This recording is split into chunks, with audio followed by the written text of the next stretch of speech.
अस्सलाम वालेकुम दोस्तों, मैं हूं याद शुजा। मेरे फेसबुक पेज और यूट्यूब चैनल पर खुश आमदीद। दोस्तों, पीटीआई के बानी चेयरमैन इमरान खान की मुलाकातों पर 2 हफ्ते की पाबंदी लगा दी गई है। क्यों लगाई गई है, इस पर आपको खबर दूंगा। उसके बाद मोहसिन नकवी समेत वफाकी वजीर खजाना के ओहदे पर औरंगजेब साहब ने भी हलफ उठा लिया है। मोहसिन नकवी के हलफ उठाने पर और औरंगजेब साहब के हलफ उठाने पर बहुत ज्यादा तनकीद हो रही है, लेकिन इस पर वजाहत भी नून लीग के वफाकी वज़ीर इत्तलात अता ताड़ कर रहे हैं। क्यों कर रहे हैं और कैसी वजाहत कर रहे हैं। और एक आखिरी खबर यह है कि मुस्लिम लीग नून के एक रहनुमा ने दावा किया है कि शहबाज शरीफ अच्छे सियासतदान नहीं है। क्यों ये दावा किया है, इस पर भी बात करेंगे। लेकिन सबसे पहले असद तूर की रिहाई के हवाले से जो चीफ जस्टिस साहब ने बड़ी बुलंदोबांग दावे किए थे, आज उनको किए भी 24 घंटे से ज़ायद का वक्त गुजर चुका है, लेकिन अभी तक असद तूर की रिहाई के लिए कोई अमली तौर पर इकदाम नजर नहीं आ रहे। आईजी इस्लामाबाद के खिलाफ जितने उन्होंने सख्त अल्फाज बोले, FIA के ADG वहां पे मौजूद थे, उनके खिलाफ जो सख्त अल्फाज बोले, लेकिन अब तक असद तूर की रिहाई के लिए कुछ नहीं किया गया। तो अच्छा होता कि कोई ये अल्फाज इतनी सख्त जुबान ना इस्तेमाल करते, कुछ भरम रह जाता chief justice supreme court of Pakistan के ओहदे का। अब मैं बात करूंगा शहबाज शरीफ के हवाले से कि उनकी जैसे ही कैबिनेट ने हलफ उठाया तो नून लीग के एक बड़े सीनियर रहनुमा है लाहौर से, शेख रोहील असगर, बड़े नामी ग्रामी ये अपने इलाके की शख्सियत हैं और ये मियाँ खलाक गुड्डू ख़ानदान के साथ इनकी दुश्मनी के हवाले से भी इनका ख़ानदान मशहूर है। उनके एक इंटरव्यू में जो कि हमारे एक दोस्त नईम अशरफ भट्ट ने किया, उन्होंने कहा कि शहबाज शरीफ अच्छे सियासतदान नहीं हैं, अच्छे एडमिनिस्ट्रेटर हैं।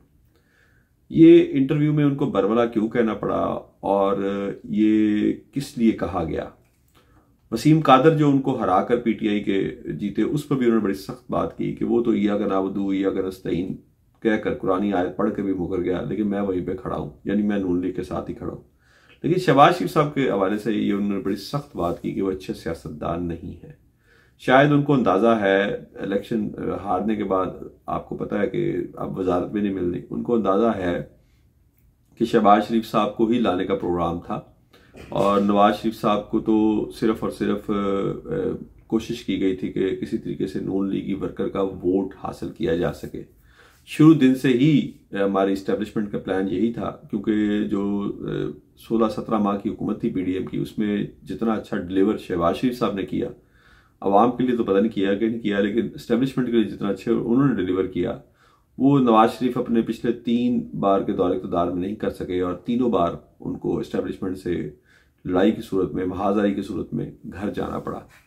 पहले चाहे काकड़ फार्मूला हो या उसके बाद उनको मुशर्रफ ने कू करके इक़्तिदार से रुखसत किया, या फिर पानामा पेपर्स के ज़रिए उनको जनरल कमर जावेद बाजवा ने घर भिजवाया। तो इसलिए पहले दिन से ही ये प्रोग्राम था, क्योंकि इसमें कोई शक नहीं कि नवाज शरीफ शहबाज शरीफ से बहुत बेहतर सियासतदान है।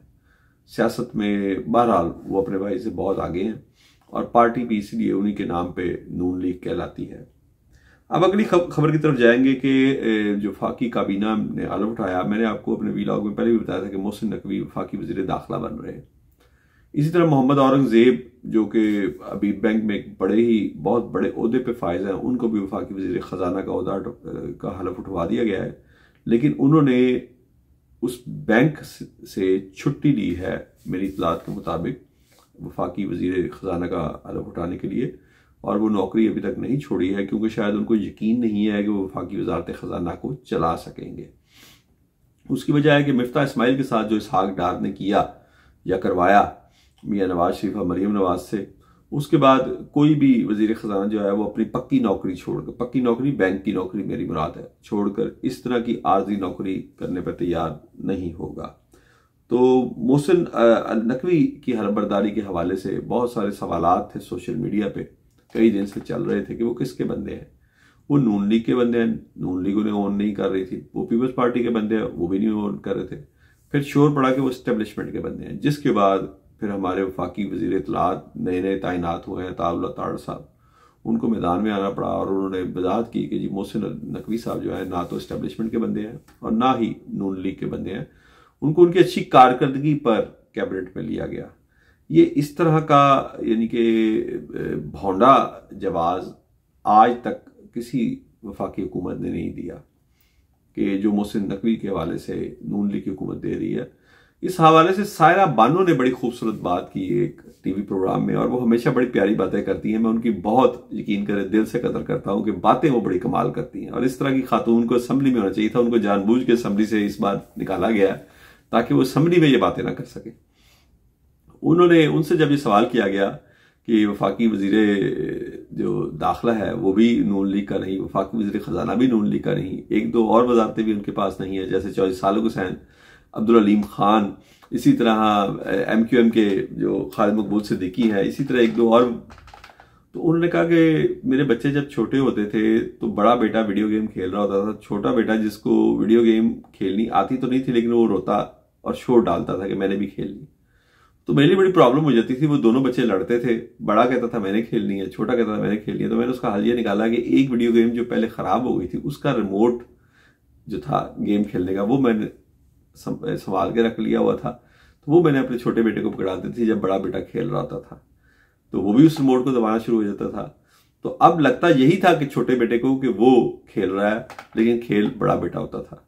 तो ये बड़ी खूबसूरत बात की। मेरा ख्याल है कि आप सब पढ़े लिखे समझदार लोग हैं, आप भी समझ गए होंगे कि इस वक्त खेल कौन सा बड़ा बेटा खेल रहा है, और छोटा बेटा जो है हमारे शहबाज शरीफ साहब वो बेचारे खुश हो रहे हैं कि खेल वो भी रहे हैं।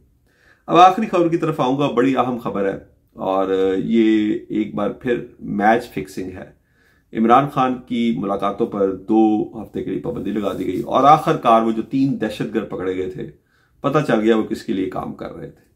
जी हाँ, मैंने अपने जराये से पता किया है, वो तीनों दहशतगर्द सेनेट के इंतखाबात पे काम कर रहे थे।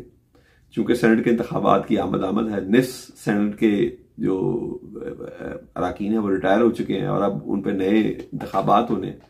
तो इन इंतखाबात को मैनेज करने के लिए ये तीनों दहशतगर्द अफगानिस्तान से इतना तवील सफर करके रावलपिंडी पहुंचे, और उनका मकसद एक ही था कि सेनेट से भी ये जो तहरीके इंतशार है उसको बचाया जा सके।